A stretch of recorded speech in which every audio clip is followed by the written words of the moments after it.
अ, ब्रह्म के दो रूप वहां पर थे ना। हाँ, ब्रह्म के दो रूप, वहां पर हम डिफरेंस देख रहे थे। ब्रह्म के, है ना, दो रूप, ठीक है, रूपों में अंतर ऐसे देख रहे थे। इसमें एक डायग्राम वो बनाए थे, है ना, डिफरेंस वाला। 60 शब्द में पूछेगा तो ऐसे ही लिख करके आना, मार्क्स इसमें दे रहे हैं सीजीपीएससी वाले, है ना। तो यही लिखना ज्यादा अच्छा है, इससे अच्छा विश्लेषण से अच्छा है ना। तो एक तरफ क्या लिए थे, आधार, है ना, एक तरफ लिए हुए थे पर ब्रह्म पर ब्रह्म, और दूसरी तरफ क्या लिए थे, अपर ब्रह्म। अपर ब्रह्म को ईश्वर लिख लेना तो कंफ्यूजन हो जाएगा। ठीक है, ये हमने लिख डाला। कितने पॉइंट्स हुए थे जरा बताओ। पहला क्या था, गुण था, ठीक है, विशेष और सामान्य, ठीक है, और क्या, नहीं समझ पाया। स्थिर, एक जने बोलो, स्थिर और अस्थिर, ठीक है, और बस यही था। चौथा पॉइंट है ना, चौथा पॉइंट है उपासना। 30 शब्द में भी ऐसे ही बनाना, ठीक है। देखो सीजीपीएससी का एक चीज समझो ना, एक अभी मैं इतिहास का वीडियो डाला था, देखे थे क्या? चैनल पे जाना, यहाँ के कंपटीशन अकेडमी वाले चैनल पे जाना, और उसमें एक डाला था मैं, 30 शब्द में अंतर पूछा, और जानबूझकर कैसे लिखा मैंने। क्यों लिखा है? क्योंकि भाई जहाँ पॉइंट बनाने की संभावना है वहां पर पॉइंट करके लिखो। और दर्शन में बहुत कम चांसेस होते हैं पॉइंट बनाने के, क्योंकि एनालिसिस होता है दर्शन, तो वहां पर मुश्किल होता है, इसलिए यहाँ पर ज्यादा नंबर मिलेगा। मेन बात क्या है, तुम्हारी गलती नहीं है, अभी रिकॉर्डिंग इसलिए नहीं बोल रहा हूँ, ठीक है ना। तुम ज्यादा योग्य हो किसकी तुलना में, तुम समझ रहे हो, ठीक है। 4 लाइन रहता है तो 4 पॉइंट आएंगे। 4 पॉइंट भी नहीं आए तो हेडिंग डाल दोगे ऊपर, 3 पॉइंट आएगा मुश्किल से, है ना। चलो तो यहाँ उपासना है ना, उपासना ये तो समझते हो। उपासना, पर ब्रह्म की उपासना संभव है या नहीं है? पर ब्रह्म क्या उपासना का विषय है? किसका विषय है वो? अभी तो अनुभूति का विषय है, ठीक है, ये अनुभूति का विषय है, जबकि ये उपासना का विषय है। क्योंकि उपासना, इसको भी थोड़ा हम समझ लें यार। उपासना को लोग ऊट पटांग बोल चुके हैं ना। उपासना में होता क्या है, एक उपासक होता है जो उपासना कर रहा है, और एक कौन होते हैं, उपास्य होते हैं, ठीक है। तो इसका इतना महत्व क्यों है उपासना और उपास्य का? तो उपास्य का पूजा करना या उपास्य की उपासना करना, उसमें होता क्या है, जो भी उपास्य है उसके पास क्या होता है, किसी गुण की बड़ी ज्यादा क्या होती है, प्रधानता होती है, इसलिए लोग उसकी तरफ आकर्षित होते हैं, ठीक है। लेकिन लोग आजकल ऊट पटांग हो गए, जो सुंदर भगवान है या जो ज्यादा प्रचार में है उसको मान लेंगे, ये तकलीफ वाला चीज है। एक्चुअल में उपास्य का मतलब होता है आप किसी देवता जिसको कहा गया उसके एक गुण से प्रभावित हो, और उस गुण के कारण आप क्या करते हो, उसकी उपासना करते हो। उपासना का मतलब ये नहीं होता है पूजा पाठ करना, उसका मतलब है कि उनके गुणों को अपने भीतर लाने की कोशिश करना, वो है उपासना, ठीक है। उपासना का मतलब वो नहीं जो तुम समझ रहे हो। क्लियर बात समझ में आई? इसलिए अच्छा है कि तुम अपना एक उपास्य बना लो। मॉडल बनाते हैं ना, तो मॉडल में तो मत बनाना क्रिकेटर और बॉलीवुड, फालतू है ये, है ना। बना लेना किसी भगवान जो सर्वाधिक अच्छे गुण रखते हो। मेरे हिसाब से जो श्री कृष्ण है तो मैं उन्हीं के चक्कर में रहता हूँ, बाकी मेरे को जमता नहीं है ठीक है, तो लिखे इस पे, इसको लिखो यहाँ पर उपासना उपासना लिखो, है ना। पर ब्रह्म की उपासना संभव नहीं है पर ब्रह्म की उपासना संभव नहीं है, क्योंकि वह क्योंकि वह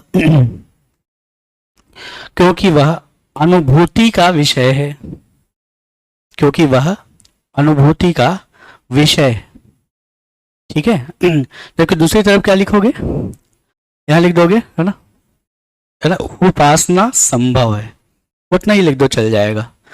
उपासना का अर्थ बताते मत रहना, बस तुमको समझा दिया उपासना, है ना ठीक है। अगला वाला पॉइंट, 5वां पॉइंट, है ना। 5वां पॉइंट इंपॉर्टेंट है, नेति या इति, ठीक है। ये बहुत इंपॉर्टेंट पॉइंट है, नेति नेति और इति इति, है ना।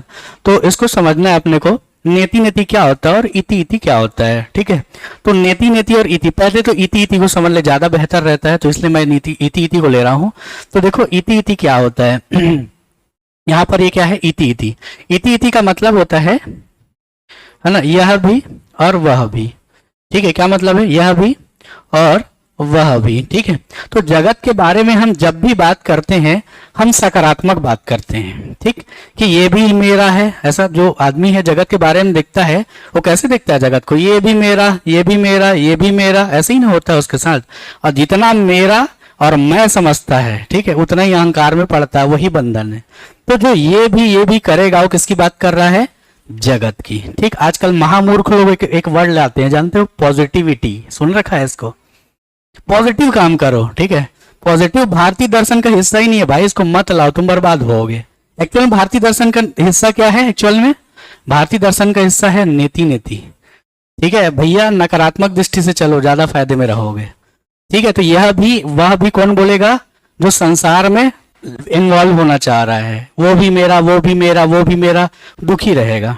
और नीति नीति वाला आदमी क्या रहेगा? यह भी नहीं और वह भी नहीं। ऐसा क्यों है? तो यह भी नहीं वह भी नहीं का मतलब यह है कि किसी एक चीज को या संसार की किसी भी चीज को अंतिम मत मान लेना, अंतिम सत्य मत मान लेना, यही इसका मतलब है। अगर तुमने अंतिम सत्य माना, मतलब क्या हुआ?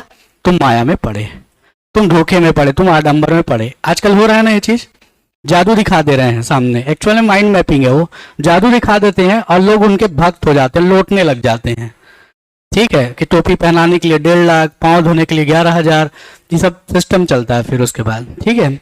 बचना इससे। नीति नीति का मतलब है कोई भी चीज अंतिम सत्य नहीं है, ठीक है। जब तक परीक्षण नहीं तब तक। ऐसा क्यों करा? क्योंकि माया क्या करेगी? बताओ मेरे को, माया क्या करती है? यही ना काम करती है। यह भी कहेगी ये भी नित्य है भैया, ये भी नित्य है, ये भी नित्य है। लेकिन अगर तुमने ये भी नित्य माना, फंसे वहां पर। और जीव को क्या चाहिए? नीति नीति। ये भी नित्य नहीं है, ये भी नित्य नहीं है, ये भी नित्य नहीं है, तो विक्षेपण से बच जाएगा। समझ पाए? इसलिए फिर वो ब्रह्म को जान पाएगा। लेकिन जो पर ब्रह्म की जगह अपर ब्रह्म का उपासक है, वो ब्रह्म को जानेगा, इसको लेकर के डाउट है। इसलिए धार्मिक लोग फंस जाते हैं, ठीक है। क्योंकि वो यहां से काम नहीं कर रहे। कहां से काम कर रहे होते हैं? वो मान्यताओं, अंधविश्वासों से काम करते हैं। आइए बात समझ में, ठीक है। तो लिखो नेति नेति, इसमें पर ब्रह्म में लिख डालो।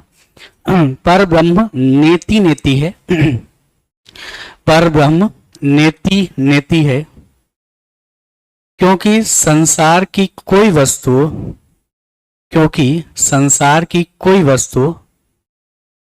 नित्य नहीं है। संसार की कोई वस्तु नित्य नहीं है। यह जीव को माया से बचाने की एक युक्ति है। माया से बचाने की एक युक्ति है। माया से बचाने की एक युक्ति है, ठीक है। जबकि दूसरी तरफ लिखो इति इति इति इति। यह भी, इति इति का अर्थ है यह भी और वह भी। इति इति का अर्थ है यह भी और वह भी। और किसका दृष्टिकोण होगा? ब्रह्म का होगा कि जीव का होगा? ठीक है, जीव का है। और कैसे, कौन बुलवा रहा है इसको? यह भी वह भी, माया बुलवा रही है, ठीक। बिल्कुल समझ रहे हो थ्योरी, है ना। लिखो उसको, है ना। इसका अर्थ है यह भी वह भी, है ना। माया जगत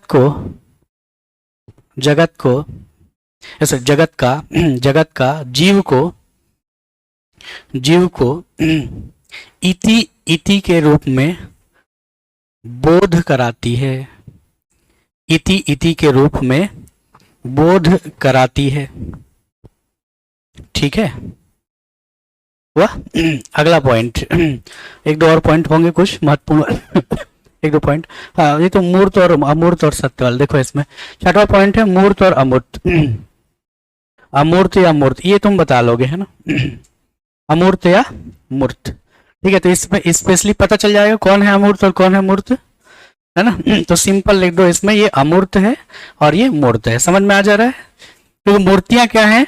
वो इंद्रियों के विषय होती हैं। और जो भी हम ईश्वर मानते हो क्या होता है? इंद्रिय विषय का वो ईश्वर होता है, ठीक है। इसलिए ये अमूर्त, और इसको लिख दो ये मूर्त और ये लिख दो अमूर्त। इसके बाद 7वां पॉइंट है सत्य। लिख पाए? मैं लिख दे रहा हूं भाई, गड़बड़ मत करना, क्या बोल दिए। अमूर्त है और ये मूर्त है, ठीक हो गया। इसके बाद फिर सत्य, अगला पॉइंट है। हाँ बिल्कुल वही है। अमूर्त जब मैं बोलता हूं तो इसका मतलब है कि वो ऐसी चीज है जो मेरी इंद्रिय द्वारा ज्ञात नहीं हो सकती। मैं पर ब्रह्म का चित्र कभी नहीं बना सकता, फोटो मूर्ति नहीं बना सकता, लेकिन मैं अपर ब्रह्म का कर सकता हूँ। अपर ब्रह्म में क्या होगा, कोई ना कोई गुण मुझे नजर आएगा, और जो भी गुण मुझे नजर आता है मैं उसकी मूर्ति बनाने के लिए सक्षम हूँ। जैसे हुआ क्या, तुम उसको उदाहरण भी लिख सकते हो। जैसे कि इसमें एक उदाहरण ले लो, इंद्र का उदाहरण ले लो। तो इंद्र के हाथ में एक वज्र है, जानते हो वो क्या, तो वज्र है, मैं उसका नाम भी भूल रहा हूँ। वो हड्डियों से बना होता है वो, ठीक है। वो उसको ऐसा करता है तो फिर पानी बरसता है, ठीक बात है। तो उसको क्या दिखाया कि जो वो क्या बोलते हैं उसको, बिजली जब टकराती है तो ऐसे ऐसे निशान बन जाता है ना, इस तरीके से निशान बनेगा। तो इसी तरीके से उसकी हड्डी को, एक ऋषि होते हैं उनकी हड्डी की कहानी से ऐसा बना हुआ है, जो तुमको ध्यान होगा तो दधीची ऋषि है ना, तो उसके ये वज्र बना होता है, ठीक है। तो ये क्या है, एक तरह के बिजली का प्रतीक है, और बिजली से फिर बारिश होगी, बिजली कड़काने पर बारिश होगी। इस तरीके से उन लोगों ने क्या कर दिया, उसकी मूर्ति तैयार कर ली, किसकी, इंद्र की, और वर्षा के देवता के रूप में उसको बना दिया इंद्र को। अग्नि देवता, तो अग्नि देवता के चित्र तुमने देखा है कभी, या पुराण वगैरह देखो तो अग्निदेव का चित्र तुम देखोगे तो उसके चेहरे पर बड़ा तेज दिखाते, एकदम चमक रहा होता है, वो तेज दिखाया जाएगा।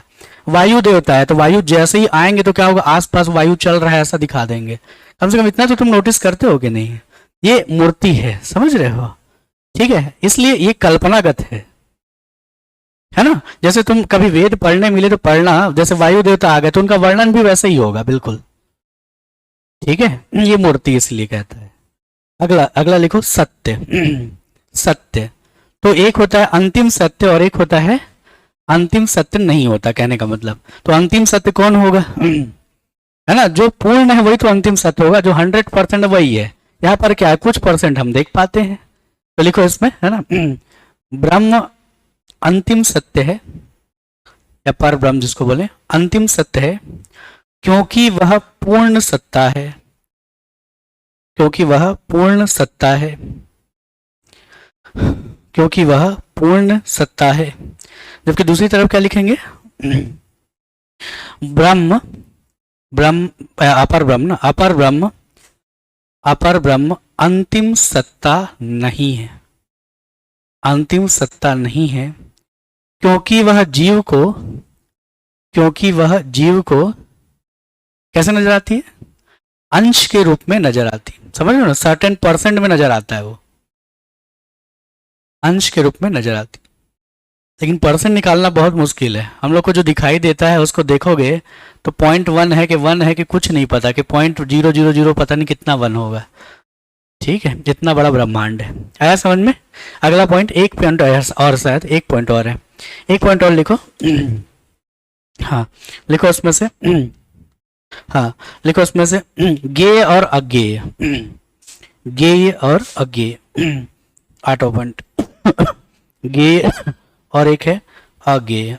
ज्ञेय का मतलब क्या हो गया, ज्ञेय का मतलब है जिसको हम जान सकते हैं ना, वस्तु को ही हम जान पाते हैं, तो जहां पर जगत होगा वो नित्य जगत होगा, उसी को हम जान पाएंगे। तो सिंपली मतलब है कि ज्ञेय कौन होगा, अपर ब्रह्म ज्ञेय है, उसको हम थोड़ा जान पाते हैं, लेकिन पर ब्रह्म को हम नहीं जानते, है ना। और ब्रह्म, अपर ब्रह्म कैसा है, आस्था का विषय हो जाता है, इसीलिए कि जान नहीं पाते, इसलिए हम आस्था से, श्रद्धा से, विश्वास से, इनसे हम उसको मानने लगते हैं। लेकिन ये नहीं होनी चाहिए, तर्क के आधार पर होना चाहिए, है ना। कांट है, इस बार कांट को डिटेल में पढ़ाऊंगा, मजा आएगा तुमको। कांट वेस्टर्न फिलोसफी का, वहां पर वो बताता है अज्ञेयता क्या है, उसको बहुत कमाल का है, ठीक है। तो इसको लिखो, देखो, पर ब्रह्म, पर ब्रह्म अज्ञेय है, पर ब्रह्म अज्ञेय है, क्योंकि उसकी पूर्ण सत्ता का ज्ञान, क्योंकि उसकी पूर्ण सत्ता का ज्ञान असंभव है, ठीक है। ज्ञान असंभव है लेकिन अनुभूति संभव है ना, ध्यान रखना, या फिर गलती मत करना। ज्ञान मतलब क्या, बुद्धि से होगी तो वो नहीं संभव है भैया, लेकिन अनुभूति संभव है, ठीक है। और दूसरी तरफ क्या है, यहां पर लिखो, है ना, अपर ब्रह्म, अपर ब्रह्म, अपर ब्रह्म ज्ञेय है, अपर ब्रह्म ज्ञेय है, क्योंकि वह सीमित गुणों द्वारा, क्योंकि वह सीमित गुणों द्वारा जाना जाता है, सीमित गुणों द्वारा जाना जाता है।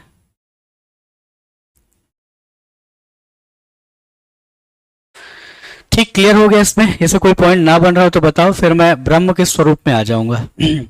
ब्रह्म का स्वरूप उसको ले लेंगे। आ जा रहा पीछे वाले नए बच्चे आ रहे हैं समझ में, नए लोग जो बैठे हैं आ जा रहा समझ में। अच्छा आप लिख रहे हो कि नहीं, मैं आपको देख रहा हूँ तो लिख नहीं रहे हो लग रहा है, आप लिख रहे हो? अच्छा लेफ्ट हाथ से लिख रहे थे क्या? तो मेरे को लगा ये ऐसे करके बैठी हुई है क्या, मेरे को ऐसा लगा।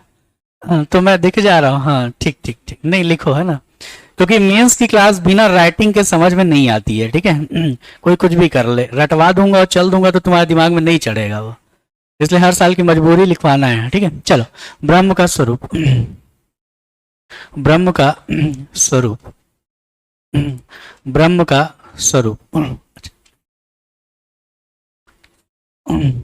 तो ब्रह्म के दो स्वरूप हैं, इसको बोलते हैं, एक को बोलते हैं स्वरूप लक्षण, ये बोलेंगे। अच्छा प्रश्न में ऐसे ही बना सकते हैं, स्वरूप या लक्षण ऐसा बोल देगा, ठीक है। तो यहाँ पर पहला है स्वरूप लक्षण, एक को बोलते हैं, और जो दूसरा स्वरूप है उसको बोलते हैं तटस्थ लक्षण।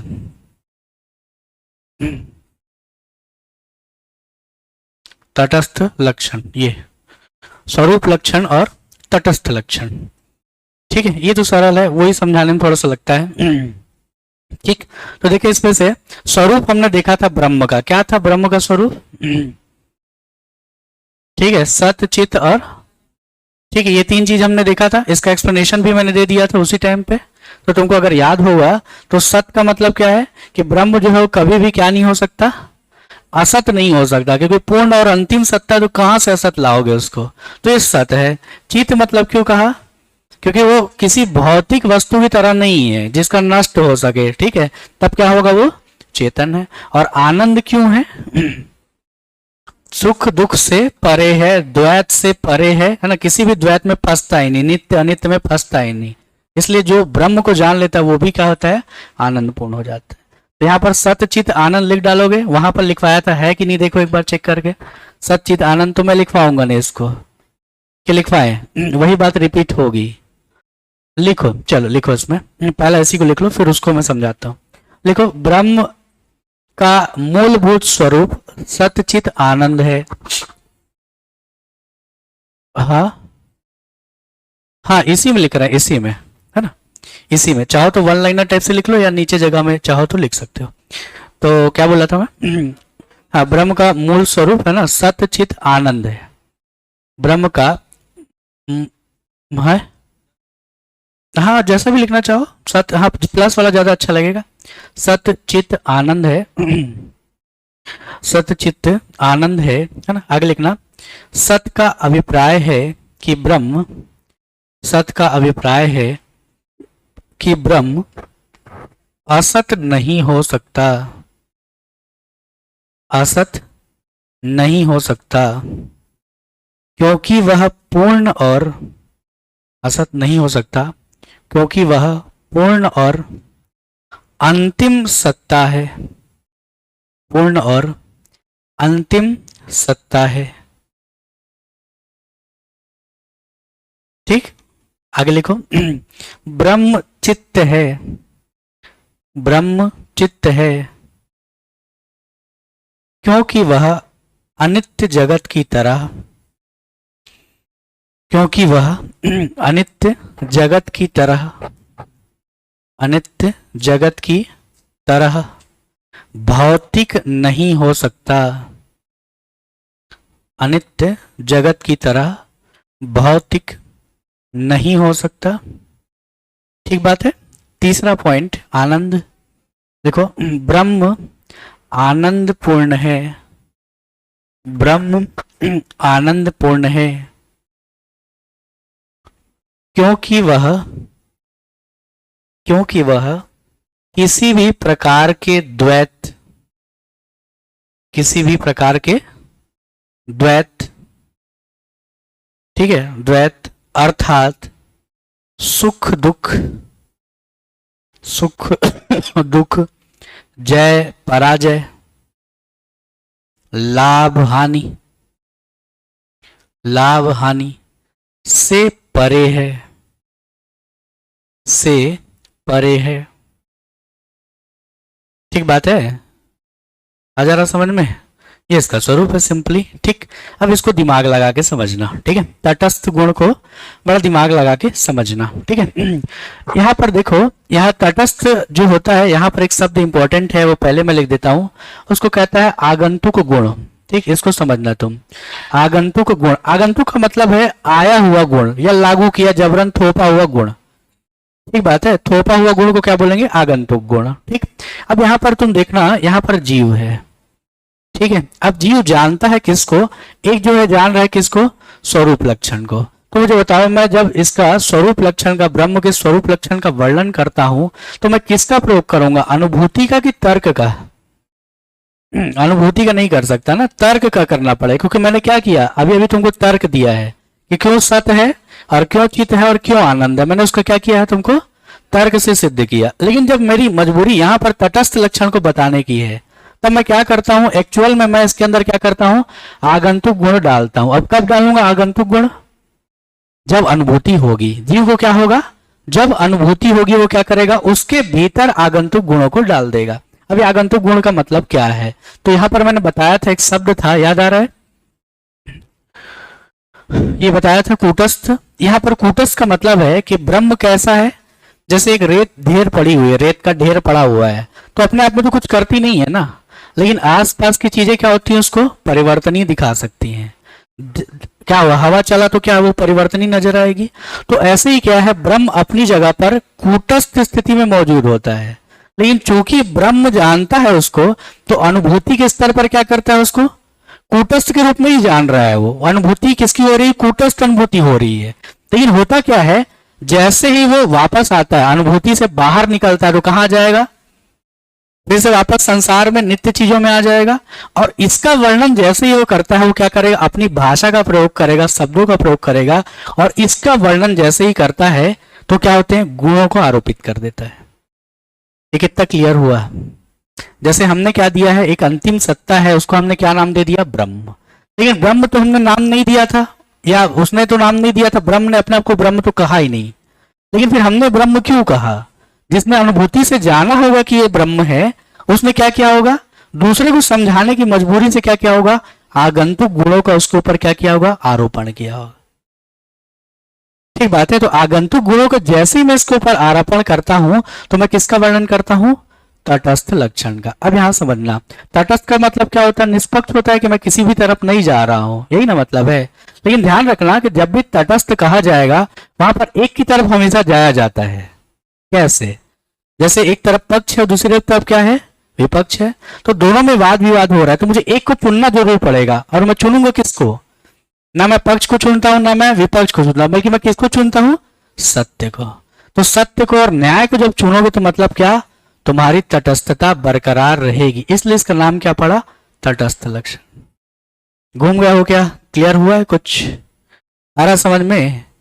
ठीक है, सिंपल बात ये जानो। अच्छा, मैं तुमको और समझाता हूँ। ठीक है, एक मैंने समझाया था एक बार, पता नहीं तुमको याद हो तो। पिंग प्योंग, जैसे मैंने कहा पिंग प्योंग, तो क्या समझे? पिंग प्योंग बोला तो क्या चीज को पिंग प्योंग बोलते हैं? बताओ। चाइनीज वर्ड है ये, बताओ। तो कहोगे सर हमको वो नहीं पता है। ठीक है, मैं कहता हूँ चिंग पिंग प्योंग का मतलब होता है गाय। ठीक, आप जान गए गाय क्या है? तो गाय का नाम पहले गाय तो रहा नहीं होगा, भाषा ने क्या किया होगा? उसका नाम गाय दिया होगा। ऐसे ही ब्रह्म तो था ना, उसको क्या किया? जबरन का आगंतुक गुण उसके ऊपर डाला भाषा के लिए, और उसका एक नामकरण हमने कर दिया। तो बिना नामकरण के पहले जब सत्ता थी, उसका नाम क्या है? कूटस्थ ब्रह्म है, कूटस्थ लक्षण है, या उसी को हम कहेंगे तटस्थ लक्षण है। अब कहोगे कि सर इसमें क्या अंतर है? कल किसने पूछा? सर मुझे तूने पूछा था क्या? तो पूछा था कि कूटस्थ और तटस्थ में अंतर क्या? ये भी है ना, दर्शन पढ़ोगे डीप में जाकर वो भी मिलेगा। कूटस्थ का मतलब है कि ब्रह्म जैसा वास्तविक है वो वैसा है, लेकिन जैसे मैं कहता हूं तटस्थ, तब क्या हो जाती है? यहां पर दृष्टि किसकी हो जाती है? जीव की। जीव ही तो है जो दो पक्षों में वापस में जाकर के किसी सत्य का चुनाव कर रहा है। ऐसे अंतर है। आया समझ में? हंस रहे हो, तुम्हें कुछ लगता है कि नहीं आया है? ये पागल तो नहीं हो गए सर? ठीक है, चलो इतना डीप में बस ये जानो, कूटस्थ का मतलब है कि बिना नामकरण के एक सत्ता थी, उसी का लक्षण क्या कहलाएगा? कूटस्थ या स्वरूप कहलाएगा। बस ये जो है जीव के लिए, जीव की दृष्टि से हम बात करते हैं, इसलिए इसका नाम क्या पड़ा है? तटस्थ लक्षण। इसको हम ये नहीं कह सके कि ये कूटस्थ लक्षण है। ठीक, लेकिन कूटस्थ वर्ड मैंने साथ लिखवाया, ब्रह्म में लिखवाया होगा। ठीक है, चलो लिखें इसको, इसको लिखो तटस्थ लक्षण। तटस्थ लक्षण लिखो। जब कूटस्थ ब्रह्म पर, जब कूटस्थ ब्रह्म पर, कूटस्थ ब्रह्म पर आगंतुक गुणों का, आगंतुक गुणों का आरोपण किया जाता है, आगंतुक गुणों का आरोपण किया जाता है, तब ब्रह्म का यह गुण, तब ब्रह्म का यह गुण जीव की अनुभूति के वर्णन में, जीव की अनुभूति के वर्णन में तटस्थ लक्षण कहलाता है। जीव की अनुभूति के वर्णन में तटस्थ लक्षण कहलाता है। कठिन हो गया क्या? जीव की अनुभूति समझे, जब जीव किसकी अनुभूति कर ले रहा है? ब्रह्म की अनुभूति करता है, लेकिन जैसे अनुभूति में तो बता नहीं पाएगा, फिर मजबूरी क्या होती है कि बोल के बताना है, तो जैसे ही बोल के उसका वर्णन करता है वो क्या करता है, उसको तटस्थ लक्षण बना देता है। आ गया है क्लियर क्या? आया है शब्द ये समझ में? हाँ ठीक, आ गया। चलो तो इसमें अपना बच गया क्या, इसमें भेद बच गया है ना, तो भेद को अपन लोग देख लेते हैं ना। तो इसमें अपन लोग कैसे ले लेते हैं, आदि शंकर है एक तरफ और दूसरी तरफ रामानुजाचार्य, उन दोनों के बीच में विवाद है कि ब्रह्म का स्वरूप क्या है। तो छोटा साइड हेडिंग दे दो, कभी आलोचना में भी लिखने में काम आती है, हालांकि सीजीपीएससी आलोचना नहीं पूछ रहा। तो लिखो, एक हेडिंग लिखो है ना, आदि शंकराचार्य, आदि शंकराचार्य, आदि शंकराचार्य व शंकराचार्य व श्री रामानुजाचार्य, श्री रामानुजाचार्य के मध्य ब्रह्म के स्वरूप, ब्रह्म के स्वरूप को लेकर भेद, लेकर अंतर लिख दो कि दोनों कैसे, दोनों दृष्टि से अंतर देखते हैं, दोनों कैसी दृष्टि से अंतर देखते हैं। ठीक है, तो यहाँ पर अद्वैतवाद कौन सी थ्योरी है बताओ, किसके किसके संबंध की थ्योरी है? जीव और ब्रह्म के संबंध की। ठीक है, तो यहाँ पर आदि शंकराचार्य से पूछोगे कि भाई जीव और ब्रह्म के बीच में क्या भेद है। ठीक है, तो तीन प्रकार के भेद होते हैं। पहला जो भेद है उसको कहा जाता है सजातीय भेद। ठीक है, दूसरा जो भेद है उसको कहा जाता है विजातीय भेद। ठीक है, और तीसरा जो भेद है उसको कहते हैं स्वगत भेद। ठीक है, तो तीन टाइप का यहाँ पर भेद हुआ। ठीक, क्या है? सजातीय भेद का मतलब होता है कि एक गाय है, ठीक है, और एक गाय व दूसरी गाय, इन दोनों के बीच में कुछ ना कुछ अंतर है। ठीक है, इसको हम क्या कहेंगे? ऐसा भेद को क्या कहेंगे? सजाती। दूसरा वाला जो होगा क्या, एक गाय है व एक घोड़ा है। ठीक है, एक गाय व एक घोड़ा, इनके बीच में जो डिफरेंस है वो क्या कहलाएगा? विजातीय भेद कहलाएगा। तीसरा आ जाएगा वो है स्वगत भेद। तो स्वगत भेद का मतलब होता है कि एक गाय है ना, एक जो है वो क्या है? गाय है, और एक गाय का सिंग है। ठीक है, और एक गाय का सिंग व पूछ, सिंग और पूछ में जो अंतर होगा वो कहलाएगा स्वगत भेद। तो आदि शंकराचार्य से जब ये पूछेंगे कि क्या जीव और ब्रह्म के बीच में सजातीय भेद है, सजातीय अंतर है, वैसा भी नहीं है कहेंगे। विजातीय अंतर है क्या, वो कहेंगे विजातीय भेद भी नहीं है। तीसरा है स्वगत भेद, तो क्या कहें? स्वगत भेद है, तो कहेंगे वो भी नहीं है। लेकिन यहाँ पर श्री रामानुजाचार्य से पूछा जाए तो वो क्या कहेंगे? वो कहेंगे सजातीय भेद बिल्कुल नहीं है। ठीक है, फिर इसके बाद ये वाला बिल्कुल नहीं है विजातीय। वो कहेंगे कि ब्रह्म और जीव के मध्य एक भेद है जिसका नाम है स्वगत भेद। तो स्वगत भेद कैसा है? एक गाय है और उसके सिंग और पूंछ के बीच में अंतर है। इसका मतलब क्या? एक ब्रह्म है और ब्रह्म का एक अंश क्या है? जीव। ऐसा मानते हैं कौन? श्री रामानुजाचार्य। यही यहाँ पर ब्रह्म के स्वरूप को लेकर डिफरेंस दोनों के बीच में नजर आता है। क्लियर बात समझ में आई है? ठीक है, लिखेंगे, लिखो सीधे अंतर है ना, अंतर लिख डाले। हाँ लिखो, इसमें से डैश करके उसको लिखो, अंतर वाले को डैश करके लिखो, या नीचे लाइन से भी लिख सकते हो अंतर वाले को, है ना, अंतर के नीचे से लिखो। हाँ लिखो, जीव और ब्रह्म के संबंध को लेकर, जीव और ब्रह्म के संबंध को लेकर संबंध को लेकर तीन प्रकारों के भेदों तीन प्रकार के भेदों तीन प्रकार के भेदों तीन प्रकार के भेदों की चर्चा की जाती है। तीन प्रकार के भेदों की चर्चा की जाती है और डैश कर देना, चर्चा की जाती है डैश। पहला सजातीय भेद, सजातीय भेद है ना, उसको डैश कर लिख दो है ना। एक ही जाति में भेद, डैश कर लिख दो। एक ही जाति में भेद, जैसे एक ही जाति में भेद जैसे एक गाय व दूसरी गाय में भेद, जैसे एक गाय व दूसरी गाय में भेद, एक गाय व दूसरी गाय में भेद।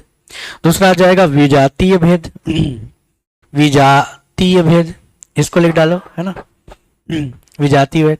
दो जातियों के मध्य विभेद, दो जातियों के मध्य विभेद है ना, दो जातियों के मध्य विभेद, जैसे एक गाय व घोड़े के मध्य भेद, एक गाय व घोड़े के मध्य विभेद। ठीक बात है। अब तीसरा आ जाओ, स्वगत, स्वगत भेद। स्वगत भेद को लिखो लिखो, एक वस्तु के अंशों का भेद या अंगों का भेद, जो भी लिखना चाहो। एक वस्तु के अंशों या अंगों का भेद, जैसे जैसे एक गाय के सिंग, एक गाय के सिंग व पूंछ में भेद, एक गाय के सिंग व पूंछ में भेद। ठीक है। अब पैराग्राफ चेंज करके नीचे से लिखना है ना, लिखना आदि शंकराचार्य, आदि शंकराचार्य जीव ब्रह्म संबंध में, जीव ब्रह्म संबंध में, आदि शंकराचार्य जीव ब्रह्म संबंध में है ना, उपरोक्त तीनों प्रकार के भेदों को, उपरोक्त तीनों प्रकार के भेदों को अस्वीकार करते हैं, तीनों प्रकार के भेदों को अस्वीकार करते हैं। जबकि जबकि श्री रामानुजाचार्य, श्री रामानुजाचार्य श्री रामानुजाचार्य उपरोक्त भेदों में केवल स्वगत भेद को स्वीकार करते हैं, केवल स्वगत भेद को स्वीकार करते हैं, केवल स्वगत भेद को स्वीकार करते हैं। ठीक है। यहाँ पर एक चीज और मेरे को जोड़ना था, तो फिर क्या होगा, जीव जो है वो क्या करेगा, फिर जीव यहाँ पर एक्चुअल में अद्वैतवाद में आदि शंकराचार्य ने क्या कहा, ज्ञान हुआ मतलब क्या हो गया, मोक्ष प्राप्त कर लेगा। लेकिन यहाँ पर कहते हैं ज्ञान तो चाहिए ही चाहिए, और जीव को और क्या चाहिए ज्ञान के अलावा, तो कहते हैं कि भाई उनको भक्ति भी चाहिए होगी, और भक्ति होगी तब फिर वो ज्ञान को प्राप्त करेगा। ये डिफरेंस है, यहीं पर मैं लिखवा रहा हूँ इसीलिए जानबूझ करके। ठीक है। लिखो तो नीचे में ही लिख लो है ना, लिखो ब्रह्म प्राप्ति में, ब्रह्म प्राप्ति में, ब्रह्म प्राप्ति में, प्राप्ति में जीव को ज्ञान पर निर्भर होना होता है, निर्भर रहना पड़ता है, ज्ञान पर निर्भर रहना पड़ता है। आदि शंकराचार्य ऐसा मानते हैं, आदि शंकराचार्य ऐसा मानते हैं। जबकि श्री रामानुजाचार्य, जबकि श्री रामानुजाचार्य, श्री रामानुजाचार्य है ना, ब्रह्म प्राप्ति में ब्रह्म प्राप्ति में ज्ञान के साथ साथ भक्ति को भी अनिवार्य मानते हैं।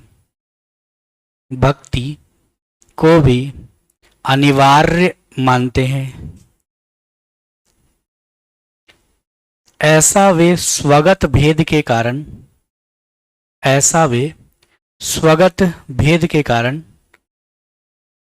स्वीकार करते हैं।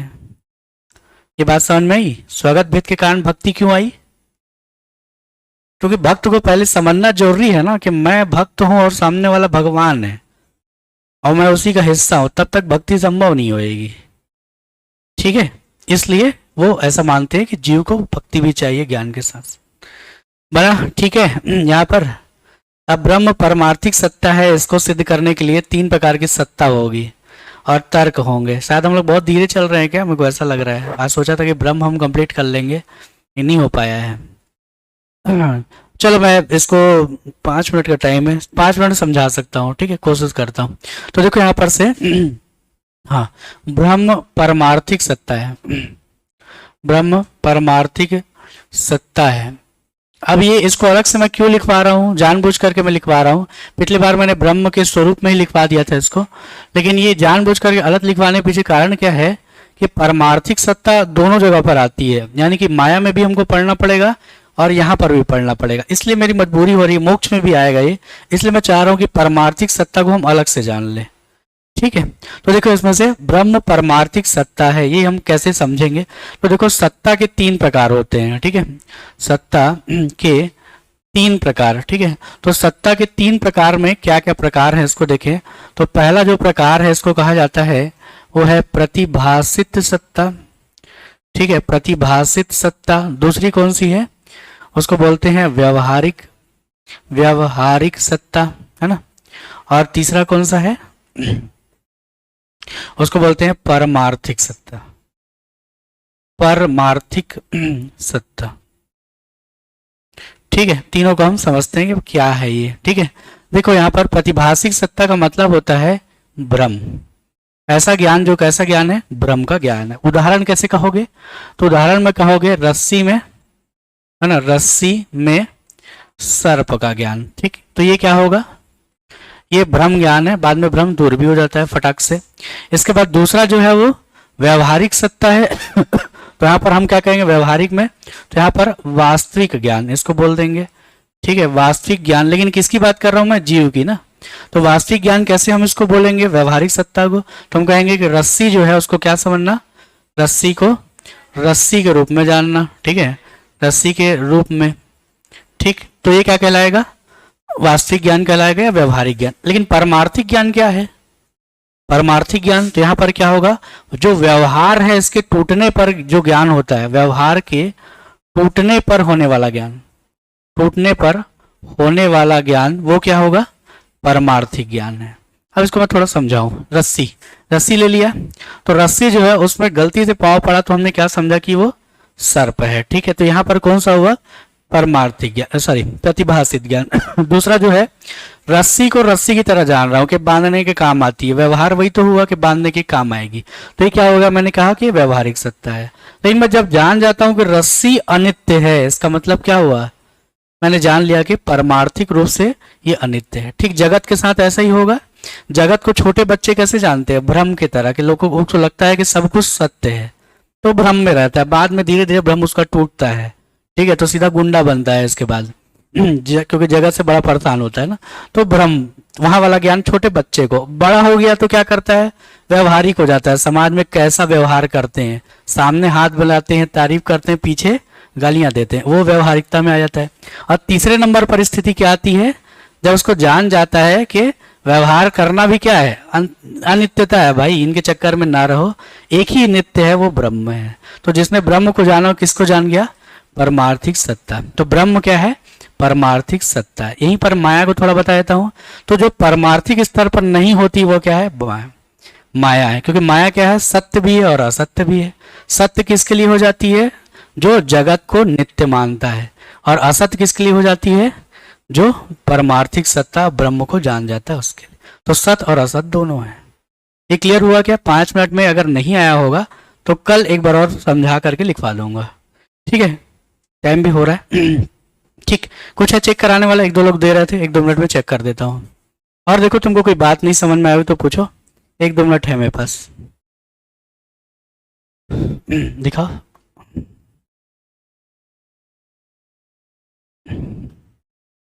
जीव किस प्रकार माया में पड़ जाता है? जीव जब अनित्य को नित्य मानता है और उसके विपरीत नित्य को अनित्य मानता है, तब इसी अज्ञानता का कारण वह माया में पड़ जाता है। आवरण विक्षेपण ही माया के प्रकार नहीं है भाई, माया की शक्तियां हैं आवरण विक्षेपण। गड़बड़ हो गया है।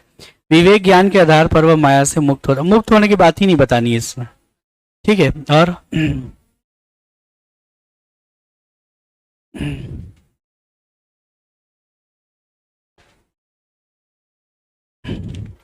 जीव अपने पंचेंद्रियों से जगत को देखता है और उसमें नित्य मानकर उसमें ब्रह्म की खोज व कर्म कांड करता है। जीव यह नहीं जान पाता कि ब्रह्म उसमें है। यही माया का प्रभाव है, जिससे कारण जीव नित्य और अनित्य में भेद नहीं जान पाता। नहीं, मेन बात को नहीं बताया, उसमें छूट गया है। विक्षेपण भी बताते ना, ये लो।